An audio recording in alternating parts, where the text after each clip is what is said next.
Everybody glazes Lamine Yamal and he deserves his flowers. He's the reason why Barcelona is so electric. He's the reason why fans storm the stadium in order to see this sensational artistry. He's the reason why there's so many attacking options because he gets past players and he creates gaps. He creates opportunities for other players.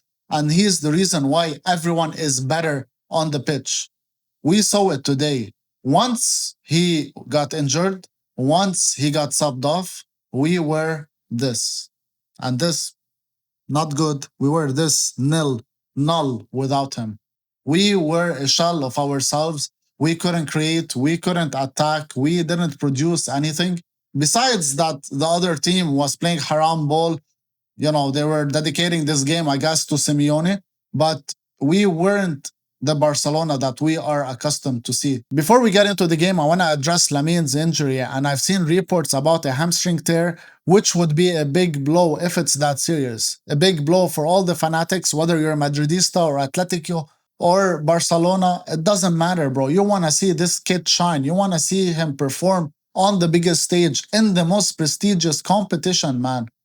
Without him, the Spanish national team is not the same, brother.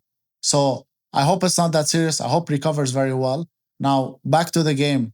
And that offside call, we're going to talk about it. But first, if you're new here, sub to the channel, like the video. I would really appreciate it. Let me know your thoughts in the comments, and let's get to it. Rolling.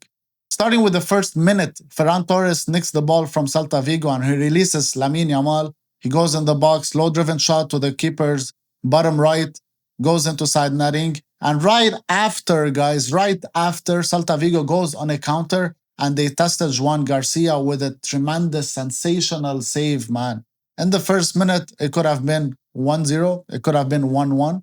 Thankfully, it was 0-0. Juan Garcia saved us, man. He did two brilliant saves. We had 1 XG versus 0.7. It was a pretty even game, man. And two big chances for us. We missed one. I think that was the one that we missed. They missed one. That was the chance that they missed. And besides that, guys, it was GG's, man. It was GG's. It was very even game. Celta Vigo, like I said in the intro, like they were playing haram ball, man. 8 in the box at most times. And Lamine does brilliant on that action, man. He's at the right wing. He goes, plays 1-2, gets it back. And usually in that box, I always pray that he shoots. But thankfully, he did an extra dribble, which I'm usually against, and he gets clipped, a clear penalty. He steps up and he puts it in the back of the net. Perfect delivery. And right after it, he got injured, unfortunately. And you guys know what I think about the injury. I said it in my intro. And he got subbed off, guys.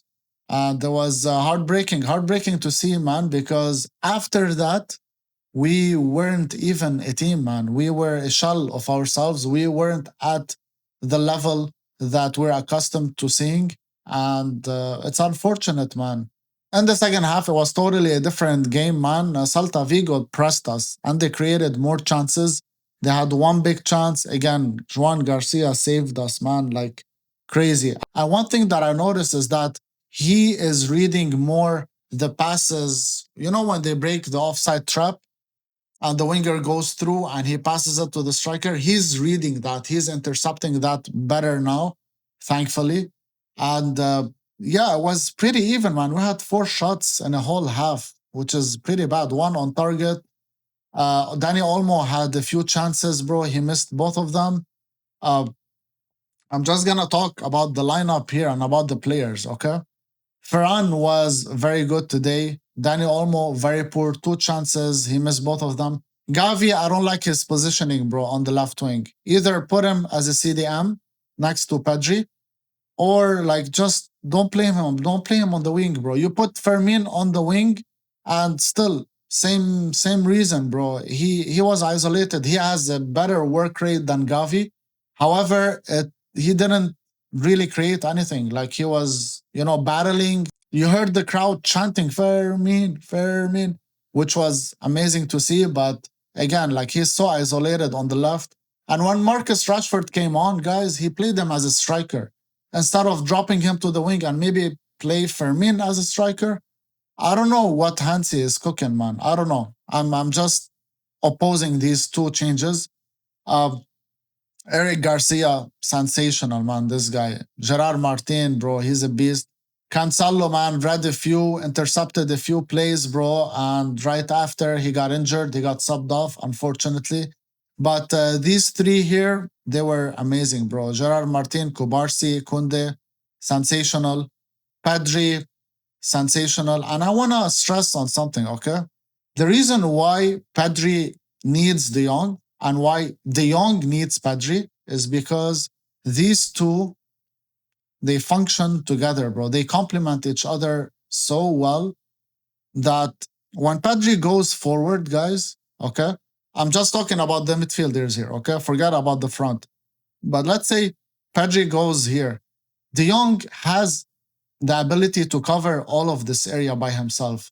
And it's amazing to see that when De Jong steps forward, Pedri is the one that's covering all this area, man. And it's beautiful, bro. It's beautiful. This synchronization between them is so important for us. For these to work, they have to play together. You saw more Pedri on the ball in the second half, and I'll prove it. I'll prove it.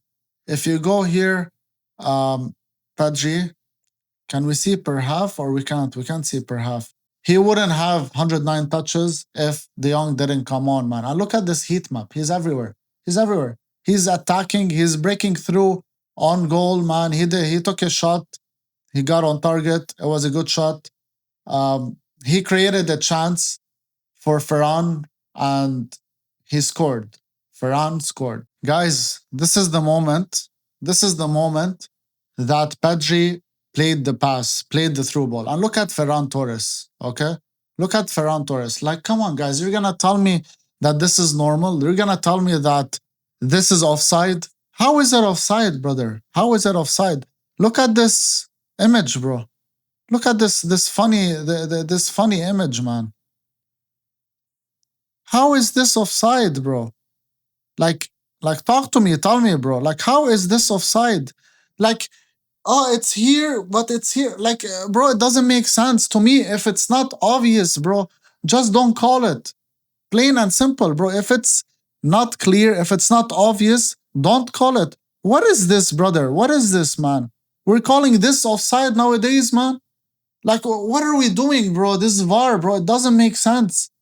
It just doesn't make sense. I'm sorry, man. This is onside. This is a goal. That's all I'm gonna say about it. But anyway, moving on. Back to the second half. It was pretty even. They created more chances. They had zero point 0.7 xG versus 0.2. We were very poor, man. We were lacking a lot of creativity, a lot of opportunities. There was one connection that happened that I really loved. It started with Balde, passed it to De Jong to Fermin back to Balde. Balde went through. He passed it to Torres, and Torres, instead of playing that through ball back to Balde, because he was right outside the box and doing the, like, running through, he held the ball, man, and he passed it backwards. I don't know why he did that, but, it is what it is. Another news, Man City won their game against Burnley and now they are tied with Arsenal on goal difference. So it goes to the goals scored and Man City is the one that leading in goals scored. So they are first, same points, same goal differential. It's gonna be intense. It's gonna be sensational in the Premier League. Madrid yesterday, man, the fans booing you, the fans booing the players. I don't know what to say, man. If they feel disjointed, Mbappe's goal was very lucky. It got deflected. It went in the goal.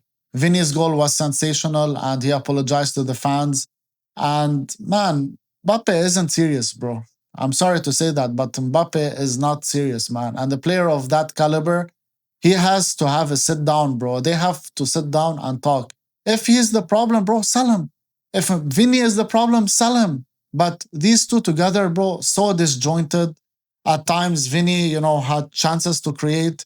At other times, Mbappe had chances to create, but they both chose the harder way, going solo. And that doesn't work in football, brother.